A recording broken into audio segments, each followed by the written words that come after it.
Tribalism. T-R-I-B-A-L-I-S-M. Tribalism. This is my word for what is more conventionally called, when we talk about the state of the church in America, what people more often call polarization. Okay? The reality that we are, in many ways, a house divided against itself. Okay? Now, I think polarization is a sociologically misleading way to capture the reality of that division. Because what it suggests is that everybody is clustered into either left or right. And I think that the landscape is actually more complicated than that. You don't need me to tell you this, you are veteran church people, but let me tell you the truth in my 20 years of experience. My 20 years of experience covering the Catholic Church tells me that what we are in the United States today as a Catholic community is in many ways a group of people clustered into different tribes. I think you can go into any diocese in the United States, and if you find a Catholic in the know within 5 minutes, they can tell you where the so-called Vatican II, meaning liberal parishes are, where the Trad parishes are, where the neocon parishes are, where the liturgical avant-garde folks cluster, where the Latin Mass crowd hangs out, and on and on and on.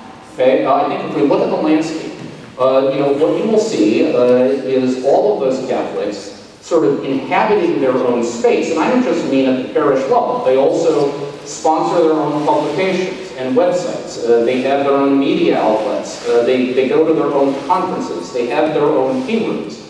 They sort of move in hermetically sealed, little worlds, sort of rarely coming into contact with one another. And when they do come into contact with one another, which is usually, by the way, online as opposed to in person, the results are combustible at best and often disastrously histrionic at worst.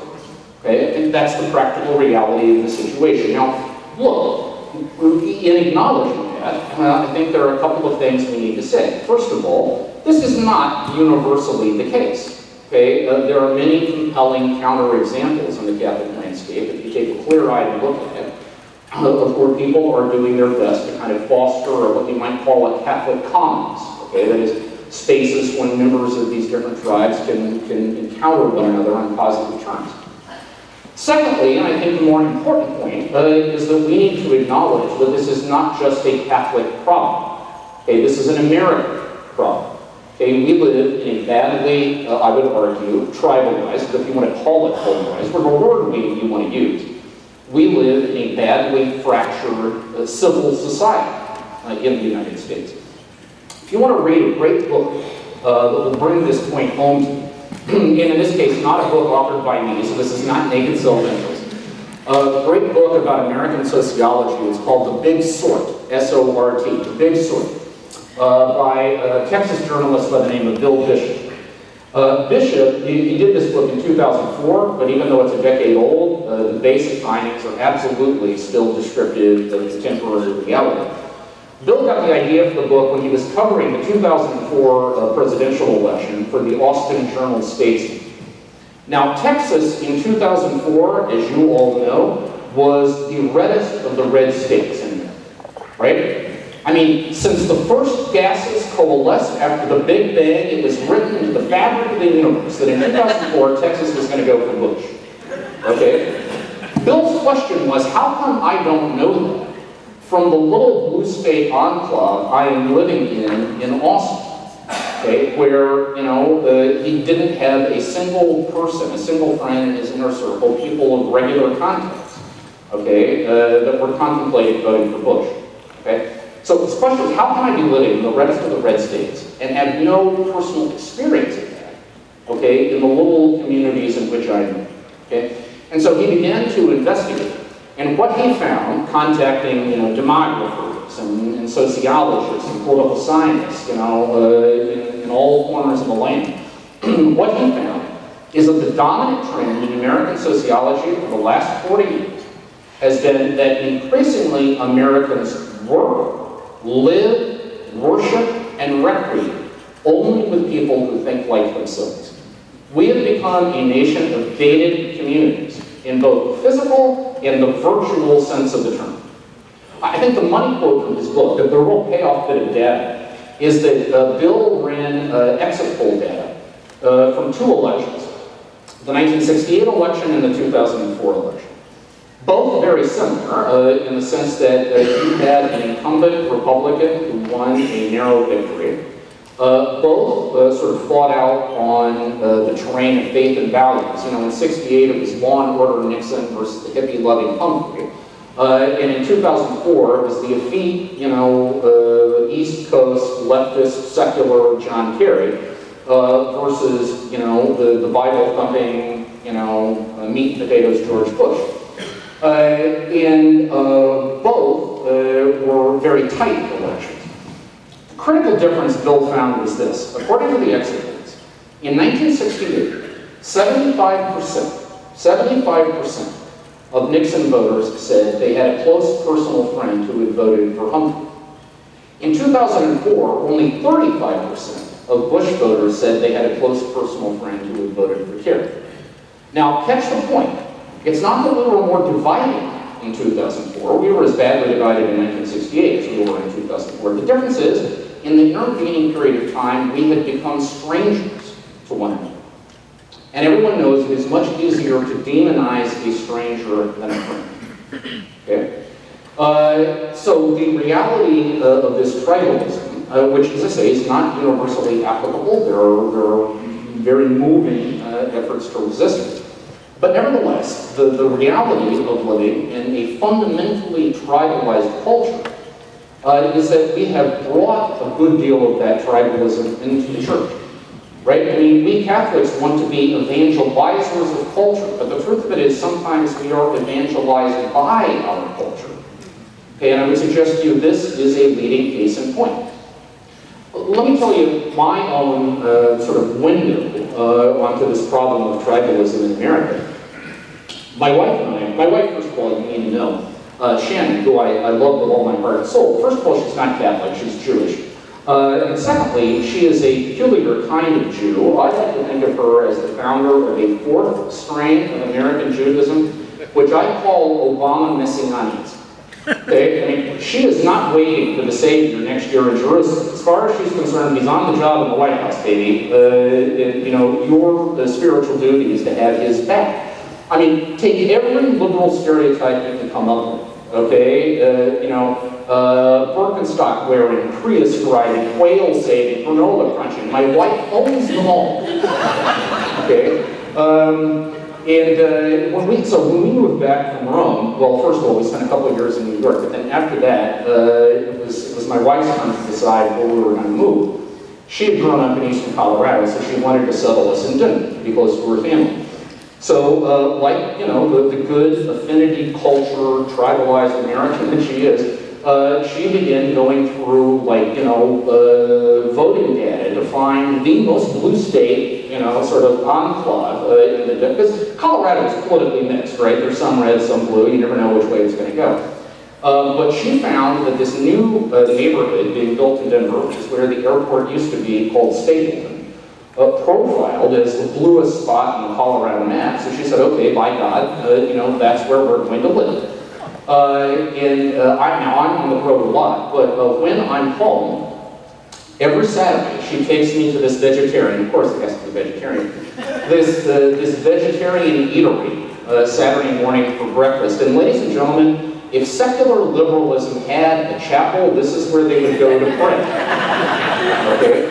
And she drags me there every Saturday morning, and the way I amuse myself is, whenever we get seated and we're waiting for like our tofu French toast or whatever it is to show up, you know, I will say things that I know is going to drive her crazy in a loud enough voice that everyone can hear. So like, last Saturday I was home for the first time, right? Because I had been covering the Pope trip and then I was in Rome for the Synod, so I hadn't been home since early September. So, by God, you know, we're in Udi's, the place name is Udi's.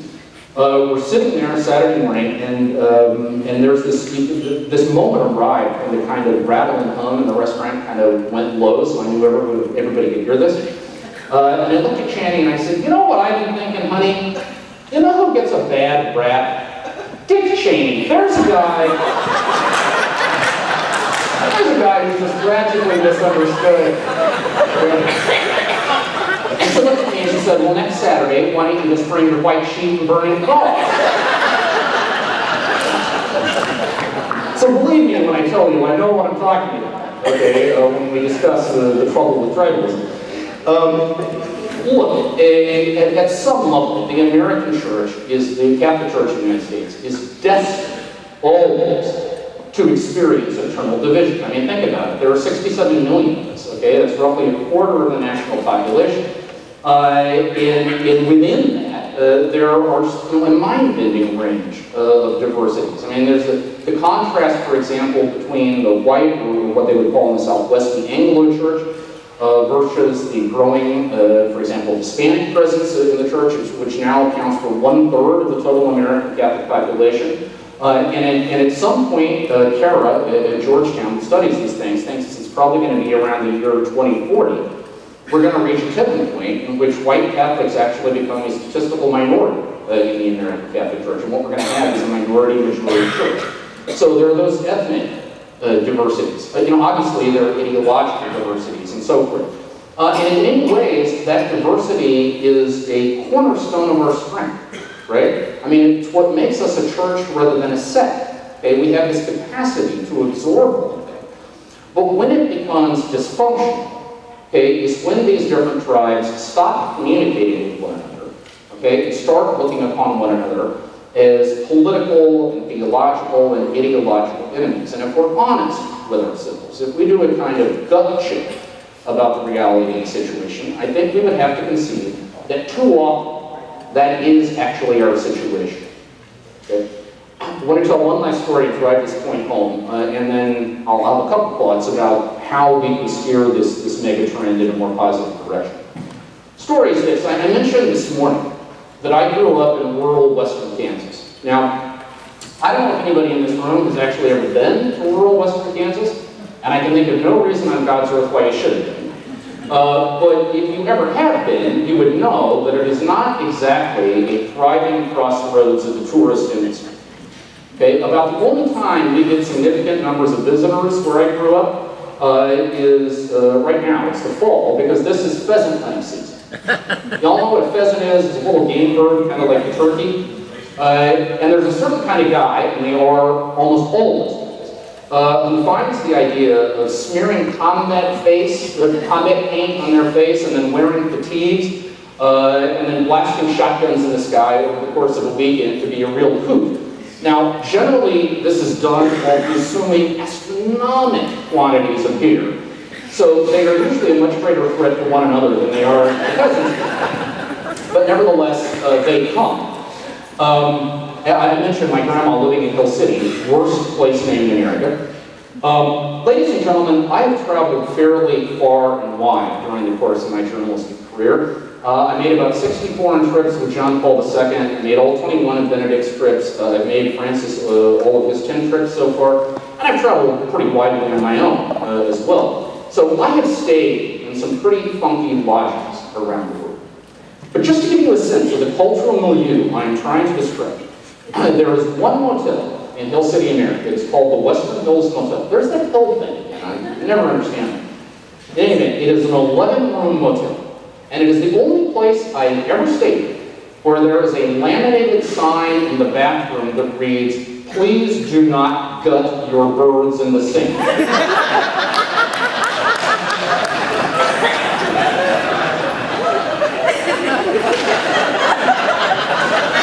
When I took my wife there for the first time, she was like, "Is this some kind of weird sexual double?"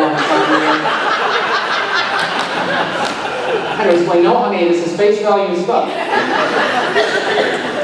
Anyway, this story is set on one weekend during pheasant hunting season. We've got an out-of-town guy, let's call him a lawyer from New York, who has come out to western Kansas to try to bag himself a bird. And he spent a long weekend with no success, and now it's like middle of the day Sunday, and he needs to take off. But before he does that, he decides he's going to take one last shot. So he sees a pheasant moving across the skyline. Well, the skyline. I mean, these birds can only get about 4 feet off the ground. But in any event, he sees a pheasant in flight. He shoulders his weapon. He fires. And miracle of miracles, he hits his target. Okay? So now, flushed with triumph, he strides across the field to try to pick up his trophy. But just as he gets to the spot where the pheasant has fallen, he comes across a barbed wire fence that is clearly labeled "Private Property, Keep Out." Okay? But, you know, he's invested way too much blood, toil, tears, and sweat, so he starts to climb over the fence. And as he does so, the Western Kansas farmer pulls up in his tractor and says to him, "Hey buddy, what are you doing?" And he says, "Well, that's my pheasant, I'm going to pick it up." And the farmer says, "No, you're not. That bird fell on my property. It belongs to me." Now, the lawyer, you understand, is hot and tired and in a hurry. He just erupts. He says, "Look, you don't understand. I am a senior partner in a top 10 law firm in New York. And if you don't let me have that bird, I'm going to sue you back to the Stone Age." Not understanding it's pretty much where the farmer already lives. Yeah, I know, ouch, but hey, I grew up there. It's okay. Anyway, the farmer looks at him and smiles and says, "Well, that may be how you do things where you come. But around here, we got a little something called the three kick me." And what's the three kick rule? What's that? And the farmer says, "Well, very simple. I kick you 3 times, then you kick me 3 times. We keep going, and eventually, whoever gives up loses the bird." Okay, and the lawyer thinks, well, it's probably less expensive than a lawsuit. Plus, this guy looks like he's 98 years old. I can probably take him. He says, "All right, let's do it." So they line up next to one another. Farmer looks at the lawyer and says, "Are you ready?" The lawyer says, "Sure." Now you understand, the farmer is wearing these heavy mud-clawed Western Kansas work boots, right?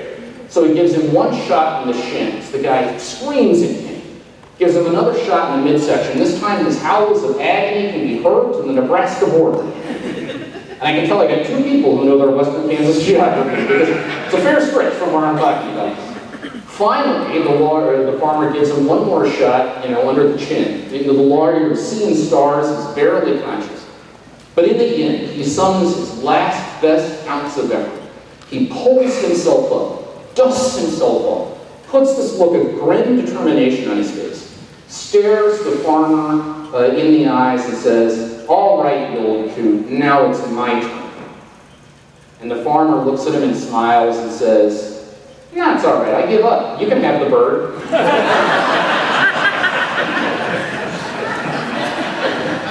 This is how we roll with the Kansas style. Ladies and gentlemen, I would submit to you that on those rare occasions when Catholics who inhabit these different tribes I described you, on the rare occasions when they rub shoulders, what we are often engaged in is an ecclesiastical version of the 3 kick rule. That is, we're not interested in finding common ground, a patient search for understanding. We are instead looking to pursue the victory of our tribe over the other guys.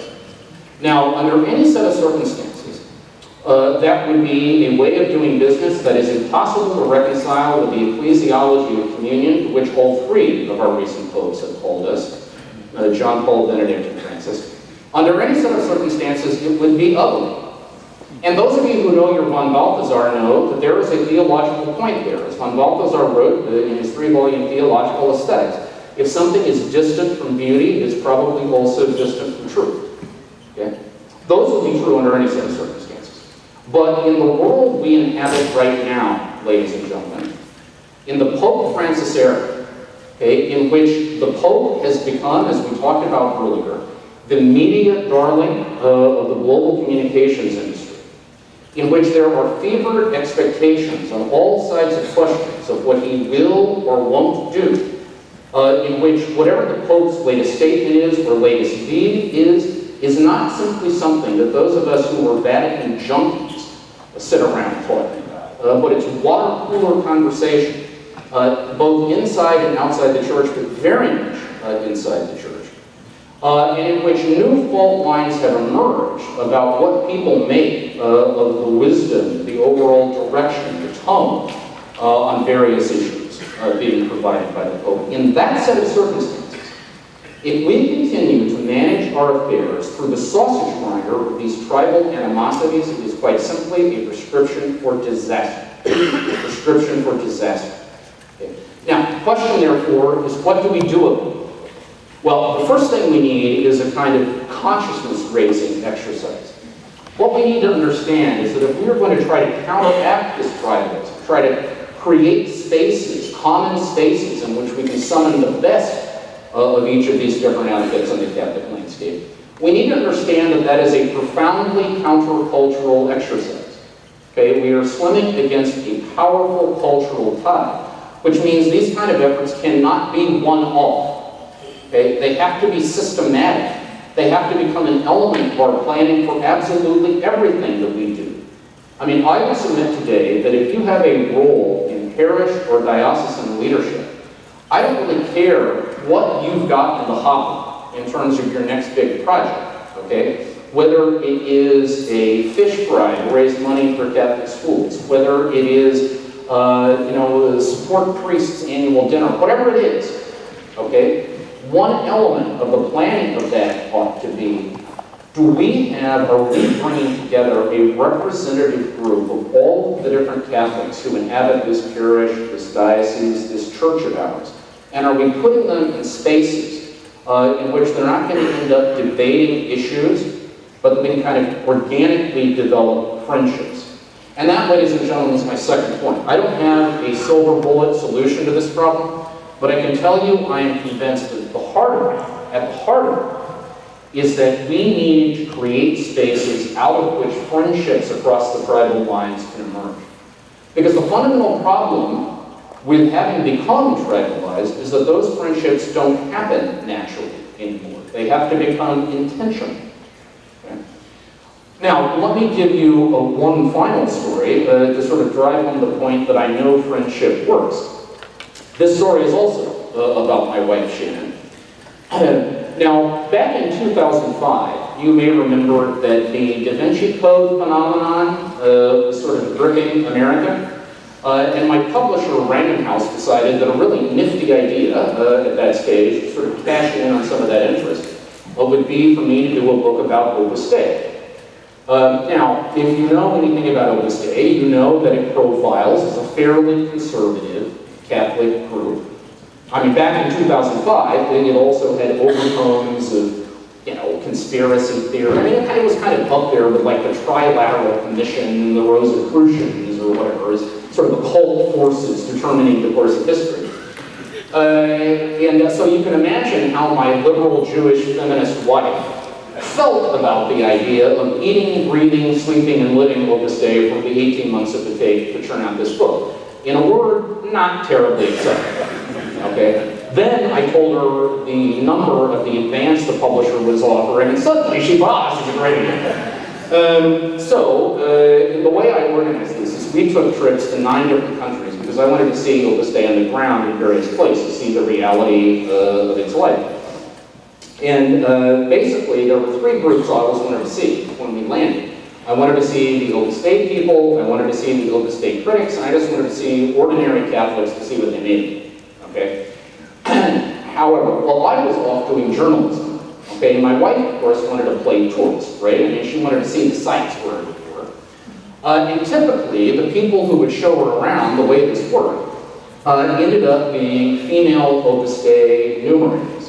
You know the internal Opus Dei structure, right? The numerary is the person who makes a vow of chastity and who lives in an Opus Dei center. The supernumeraries would be the lay, well, they're all lay, but would be the members typically who get married and have families and have jobs out in the world and so forth and so on. So it would be these smart, hip, funny, cool, 20-something Opus Dei numeraries who would take my wife out and like show her the sights and so on. And I just knew it was killing her how much she liked them. Okay? I remember with crystal clarity, one night we were in Nairobi, Kenya. I came back to my hotel that night, and my wife was sitting on the bed in our hotel room with her head in her hands, not quite weeping, but obviously in existential agony. And I said to her, Shannon, honey, what's wrong? It's these goddamn Opus Dei people. I know politically I'm supposed to hate them, but they're just so damn nice. I don't know what to do. And the comedy of all this is now, on the other end, and she's still Facebook friends with most of these people, by the way. I mean, doing all this social media stuff that I find impenetrable. But in any event, the comedy of this is now that if we're ever at a dinner table with my Catholic friends and the conversation turns to Opus Dei, I don't have to say a word. Because if somebody rolls out one of these kind of myths or stereotypes about Opus Dei, my wife is going to be the one who pops up and says, hey! You don't know these people, I do. Okay, let me tell you what it's really like. Now, what's the point here?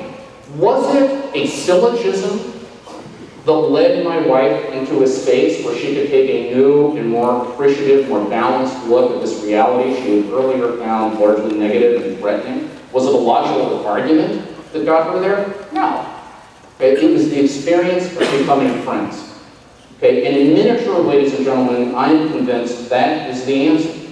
What we need in the Catholic Church in the United States today is a grassroots effort to rebuild zones of friendship across the tribal lines. Grassroots effort. And do not think that we can rely in the main on our principal institutions to accomplish this for us. I mean, are parishes going to do that? Well, thank God. There are many healthy parishes out there that try their best. But as I say, in the main, I don't want to speak about Louisville, but my experience is that most dioceses in this country, parishes themselves have to some extent become tribalized. Okay, I mean, the self-described, self-professed liberal Catholics know where they need to go on Sunday, and the more traditionally inclined Catholics know where they want to go, and so forth and so on. So I don't necessarily see the parish system, at least in its present configuration, as the answer to these problems. How about Catholic colleges and universities? There are more than 240 in the United States, and you would like to think there are place where a kind of Catholic commons can be built. And again, in some instances, that does happen. But 20 years of experience tells me that the theology departments in many of our Catholic colleges and universities are the most tribalized pieces of Catholic life out there. Okay, what about the Catholic media? I mean, again, you would like to think that at least in a virtual sense, okay, that's a place where a kind of commons can be constructed. And believe me, ladies and gentlemen, that is job number one for me with Crux. Okay, I have defined Crux, the success of Crux, as whether a year from now, or 18 months from now, or someplace down the line, if you put a gun to the head of intelligent, observant Catholics who have been reading us all along, they would be unable to tell you whether they think we lean left or right. Okay, that's what we're trying to do. But in the main, I think we would all have to concede that the Catholic media in the United States does not function that way. Right? I mean, the truth of it is, every significant broadcast or print outlet in this country that identifies itself as Catholic also comes with a clear ideological alignment. Okay, everybody knows what side of the street they're speaking for and what side of the street they're speaking to. And I don't say this to be critical, it is just a fact of our situation. So my point is, those cornerstone institutions that over the years have kind of been the antidotes to tribalism, in many ways are not working that way anymore. And so we have to create spaces on our own. And I also want to be clear, when I say this is a grassroots effort, it has to be a grassroots effort, I mean we have to get over this notion that the bishops are both the cause of and the solution to all of our problems. Okay, both ends of that equation are profoundly false. Okay, because what we're talking about here, ladies and gentlemen, is we're not talking about a policy change. I mean, if only it were that easy, that the bishop could sit in his office in the chancery and sign a piece of paper and all of a sudden tribalism would vanish. We're not talking about a policy change, we're talking about a cultural change. And for cultural change to be real, all of us have to own it. All of us have to be involved in it. Okay? I think on the cusp of this two-synod process, which was wildly entertaining. I mean, it was probably the best soap opera Rome has produced in a very long time, but also deeply contentious in some ways, and the aftermath, of course, remains deeply contentious. On the cusp of, or rather on the eve of what is likely to be another very divisive election cycle in the United States. For a variety of different reasons, I believe we are sort of one of those inflection points where we kind of had a gut-level decision to make about what role do we envision for the Catholic Church in this country. Do we want it to be the leading example of the wars of culture in America fought out on religious terrain? Or do we want it to be the leading example of how those wars of culture do not have to be our destiny? How there's another possibility, another way of managing our relationships and managing our common lives. That is not a decision that anyone in authority can make for us. I'm afraid it's something that we're going to have to decide for ourselves. I will say this, spirit that I have picked up in this room today, just hanging out with all of you, to me is enormously positive, and I have not gotten a deep sense of these kind of tribal animosities in this room. Now, maybe there are realities about the church in Louisville I'm missing, but my sense, at least, of the people gathered here today is that the vast majority of you would be on board in this project. We're trying to build zones of friendship and trying to project the future for us beyond tribal animosity. So I guess if I can leave you today with one invitation, it would be on the long list of stuff you already have to worry about. Could you please put this somewhere in the mix? Whatever you're doing at the pastoral or diocesan level, whatever project planning you're engaged in, whatever just routine nuts and bolts of pastoral life that you're engaged in. If you can become reflective about how those events could be opportunities for people, for Catholics who otherwise wouldn't necessarily rub shoulders, to come together and have a positive experience together, to let friendship organically emerge, I promise you, the transformative impact of that on the life of this diocese and the example you can help set for the church in other parts of the country would be enormous. Absolutely enormous. And again, I have to stress friendship here, okay? Because let's face it, there already has been a high-profile effort in American Catholic life to try to get at this problem of polarization or tribalism. It was, of course, the Common Ground Initiative, founded by the late Cardinal Joseph Bernardine. It was in Chicago, but this was a national initiative. And with the very best intentions of the world, I think the truth of it is that that project began 18 years ago, something like that. We're probably more badly divided now than we were when it began. Now the question is, why didn't it work? Well, what I believe is that it was a program ahead of the friendships that would make that program successful. Okay, I've covered some of those early Common Ground initiatives, and then the idea of dialogue was to find the most kind of outspoken liberal and the most outspoken conservative you could come up with and throw them in a room and lock the door. And hope that through some kind of magical alchemy, a meeting of minds would be achieved. And they usually spent most of the time shouting at each other, and left more at one another's throats than they in. All right? Because there wasn't that subtext of friendship, okay, as in my wife's case, that would incline her to look at someone that she had earlier perceived as at least potentially an enemy, and say, you know what, there's something humanly good about this person that I respond to, and so I'm interested in finding out what that's all about, right? So before formal dialogue initiatives, formal colloquia, or whatever, before any of those things are going to work, we first need to create that subtext of friendship so that the parties involved in these things will be inclined to see them end in a good place, rather than something we're going to regret having started. Okay? So, ladies and gentlemen, my in charge here today, normally I just describe megatrends, but here I am clearly inviting you to try to become architects of which way this megatrend goes. If you hear nothing else from me today, please hear this from the bottom of my heart. Do not be three-kick rule Catholics. Okay? Be part of the answer to three-kick rule Catholicism, because I guarantee you, we are at our best when we are together. We are at our worst when we are divided. So let's be together. Thanks. That's it.